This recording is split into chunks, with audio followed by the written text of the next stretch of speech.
The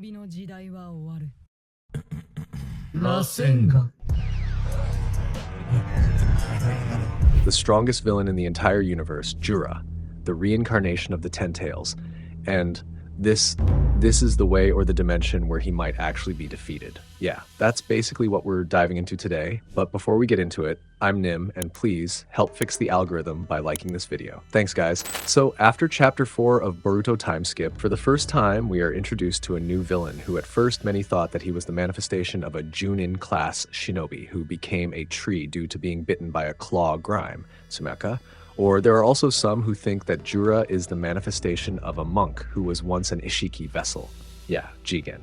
But in chapter 14, it is revealed that he is the reincarnation of the Ten Tails. But more precisely, the Ten Tails that we don't recognize as in the war in the 4th Shinobi world. In short, in basic terms, Kaguya's Jubi or Ten Tails are creatures that are formed after Kaguya eats the chakra fruit from the god tree and then reunites with the tree. This form appeared when Kaguya turned into a demon goddess to reclaim chakra from her son. After being defeated by Hagoromo and Hamura, this being became known as the Ten Tails, Jubi. Jubi was the original source of chakra on Earth and became the origin of all Biju after his chakra was split into 9 by Hagoromo. In other words, Kaguya's Ten Tails are a combination of 9-tailed monsters as well. As for Ishiki's Ten Tails, it is more of an original seedling of the god tree that is still in its early or raw stage, because judging from the shape between the two, I'm sure we can all agree that Ishiki's Ten Tails look like they are much younger than Kaguya's Ten Tails, right? But if you ask, then who is the stronger of the two? Jubi Ishiki or Kaguya? In context and all aspects, it is obvious that the Kaguya's Ten Tails are stronger than the Ishiki's Ten Tails, which are still raw and very young. But if the case has evolved into a Ten Tails reincarnation named Jura that has awakened instincts, I'm sure we all agree. No matter how powerful Kaguya's Ten Tails are, Jura as the raw reincarnation of the Ten Tails will have far superior strength, right? So, after a few scenes, we saw how Jura fought, and what shocked many fans the most was when Jura fought with Kawaki in the last chapter. But to be more precise, a very impressive ability when he regenerated all his wounds. And even more likely that many fans considered absurd was when Jura was able to restore or recreate the Rinnegan that had previously been destroyed by Kawaki. Because I'm sure we all still see the Rinnegan as a truly perfect eye in the Naruto universe, since it requires great sacrifice and is the source of absolute power, capable of creating terrifying weapons like summoning the Gedomazo or something like that.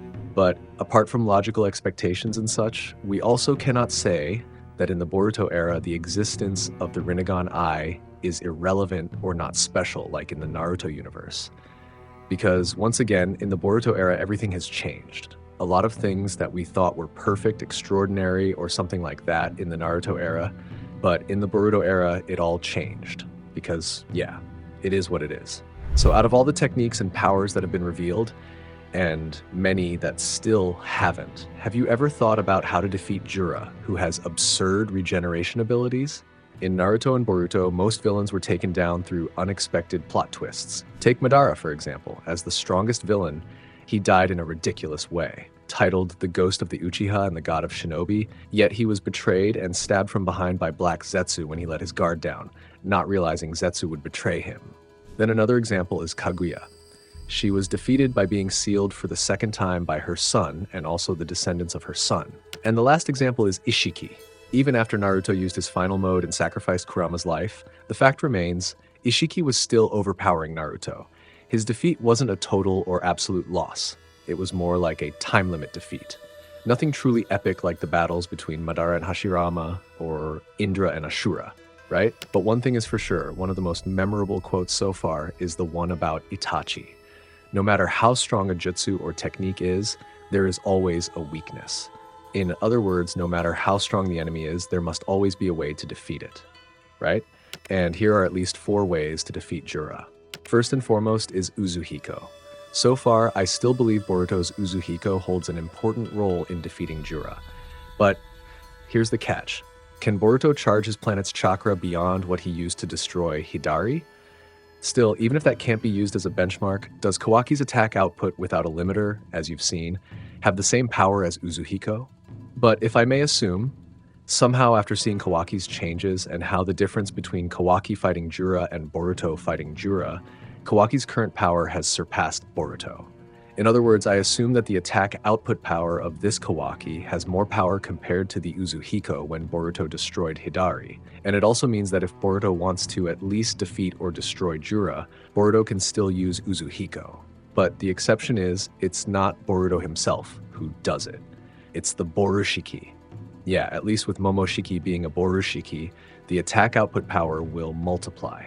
Moreover, momoshiki can also use some of the techniques or jutsu that Boruto has.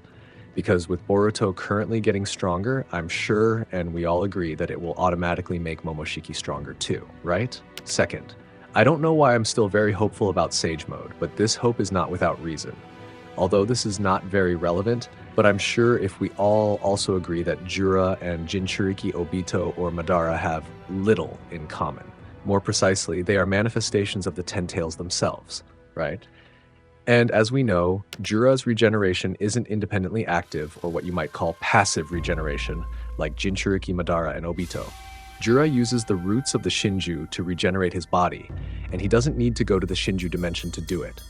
Those Shinju roots can actually emerge from the ground.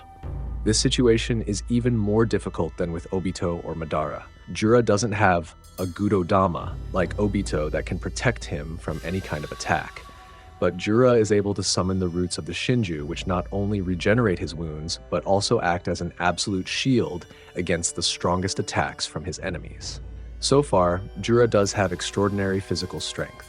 Of course, his physical strength comes from the natural energy in his body. Jubi have enormous natural energy in their bodies because they have absorbed natural energy, and the basic of the divine tree is also to absorb planetary energy, right? Well, the real point. If Naruto's Sage Mode can give an absolute attack to Obito, where Sage Mode is also a natural chakra, does that mean that if Boruto also uses Sage Mode, he can at least defeat Jura? The answer is yeah. Boruto has a chance to defeat Jura with Sage Mode, but if in combo with Uzuhiko. The base of nature chakra combined with planetary chakra is an absolute power that I think this is a way to defeat Jura with abilities and powers that are beyond reason both in attack and defense. Third, Boruto and Kawaki must fight, or at least send Jura to another dimension where that dimension has no life at all. Maybe more precisely, Daikokuten. Why should a dimension that is empty or has no life? The reason is clear because Jura can utilize the roots of trees on a planet or Earth to regenerate his wounds. Last but not least, that is to destroy the black cube inside the Shinju dimension. But for this case, I want to hear your opinions and theories. So yeah, but if I'm honest, out of the 4 reasons, I'm more optimistic about options 1 and 4. But for yourself, which option is the most relevant to defeating Jura? Or even you have your own theory? Let's discuss in the comments. Thanks for watching. I'm Nim. See you in the next video. Bye bye, Dada Bio.